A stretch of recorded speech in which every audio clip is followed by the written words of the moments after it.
ఓం సూర్యాయ నమః. శ్రీ మార్తాండ స్తోత్రం. మన భారతీయ సనాతన ధర్మంలో సూర్యభగవానుడికి ఉన్న స్థానం అద్వితీయం. ఆయనే మనకు ప్రత్యక్ష దైవం, చీకటిని చీల్చివేసే వెలుగు, సమస్త సృష్టికి ప్రాణదాత. అలాంటి సూర్యనారాయణుడి యొక్క కృపను పొందుటకు ఒక అద్భుతమైన మార్గం ఉంది. అదే ఈ మార్తాండ స్తోత్రం.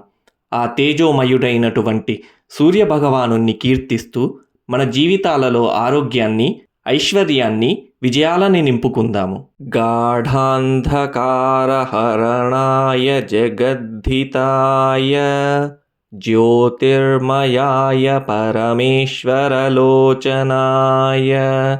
మందేహ దైత్యభుజగర్వవిభంజనాయ సూర్యాయ తీవ్రకిరణాయ నమో నమస్తే. ఛాయాప్రియాయ మణికుండలమండితాయ సురోత్తమాయ సరసీరుహబాంధవాయ సౌవర్ణరత్నమకుటాయ వికర్తనాయ సూర్యాయ తీవ్రకిరణాయ నమో నమస్తే. సంజ్ఞావధూహృదయ పంకజషట్పదాయ గౌరీశ పంకజ భవాచ్యుత విగ్రహాయ లోకేక్షణాయ తపనాయ దివాకరాయ సూర్యాయ తీవ్రకిరణాయ నమో నమస్తే.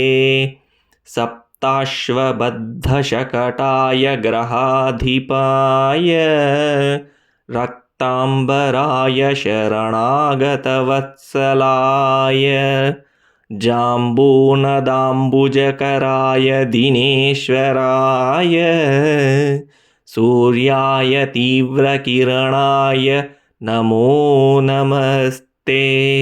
ఆమ్నాయ భారభరణాయ జలప్రదాయ తోయాపహాయ కరుణామృతసాగరాయ నారాయణాయ వివిధామరవందితాయ సూర్యాయ తీవ్రకిరణాయ నమో నమస్తే. ఇతి శ్రీ మార్తాండ స్తోత్రం సంపూర్ణం.